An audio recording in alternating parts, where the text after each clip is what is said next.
Text. Intersectionality reminds us that identities are not isolated. They overlap and shape our experiences in profound ways. A person can be both disabled and deeply rooted in their culture, yet society often fails to recognize this duality, forcing many to navigate inaccessible spaces without support.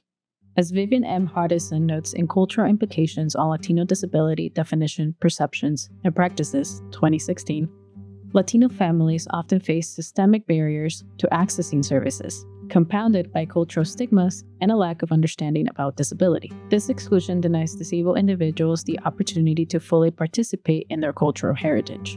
In this episode, we follow a young Latina woman as she celebrates Dia de los Muertos with her family, reminding us of the importance of understanding intersectionality in our communities. This is Izzy's story. At Izzy Cervantes' home, a splendid ofrenda for Dia de los Muertos with skeleton figurines in fancy dresses and painted skulls, a skeleton mariachi band, marigold blossoms, and framed photos of loved ones. A pin with a photo of a Latino couple and, together forever, Maria and Adolfo. A ribbon with Frida Kahlo figures tied in a bow pinned to a corkboard. Photo of Izzy at 15 in a frothy white gown and tiara. Plushie characters Chavo del Ocho and Chilindrina. A gray ball cap with a loteria patch of La Dama.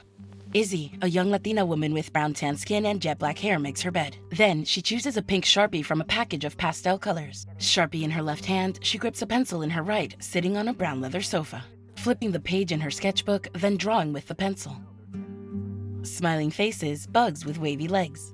Outside, lace-like banners on string high up. Elaborate ofrenda in the open trunk of a gleaming black car with candles and pan de muerto. The Muertos en Westwood Street Festival with its dazzling array of art, food, and ballet folklorico dance. Izzy wears big pink headphones and is draped in an embroidered shawl. Her mom pushes her in her manual wheelchair. Fluttering monarch butterflies made of metallic paper. Giant papier-mâché skeleton with a red water jug on its head. The all-ages festival is packed. People order at food stalls and view ofrendas in open vintage car trunks lined up in front of a music stage.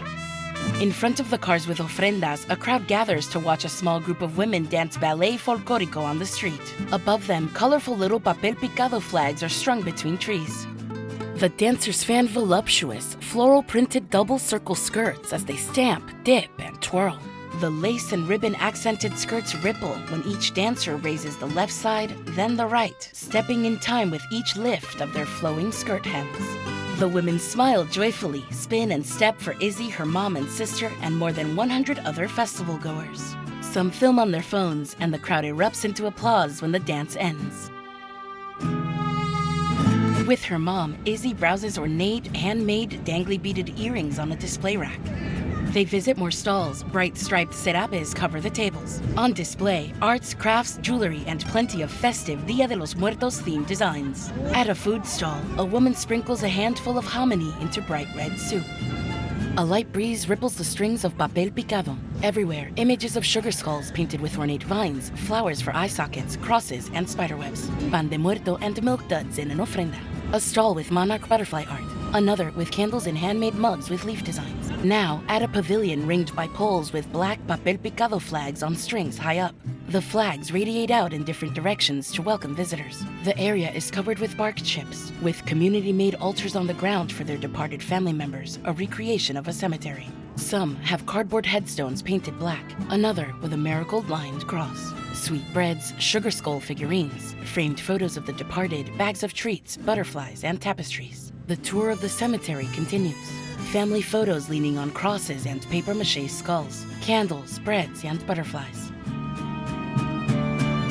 The gleaming blue and black vintage Cadillacs, Chevys, and Fords with trunk ofrendas. Their paint jobs reflect the decorations all around. A big skull in a silver lame lucha libre mask by a cardboard headstone. Sunlight and shadows dance across Izzy's face as she beams at the camera.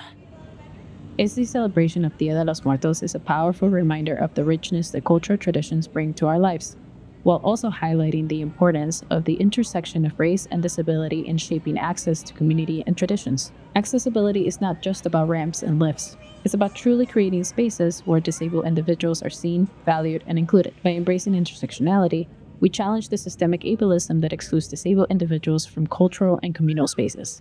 Izzy's story invites us to reflect on how we can honor intersectionality by ensuring everyone has access to the traditions that shape their identities and communities. This film is dedicated to Izzy's loved ones, those with us, and those that return to us when the veil lifts. Credits: Izzy's Story, BEAM+STORIES Season 2. Director Alex Guardia. Producer Bridget Heddens. Mentees James Seeger and Maya Yeager.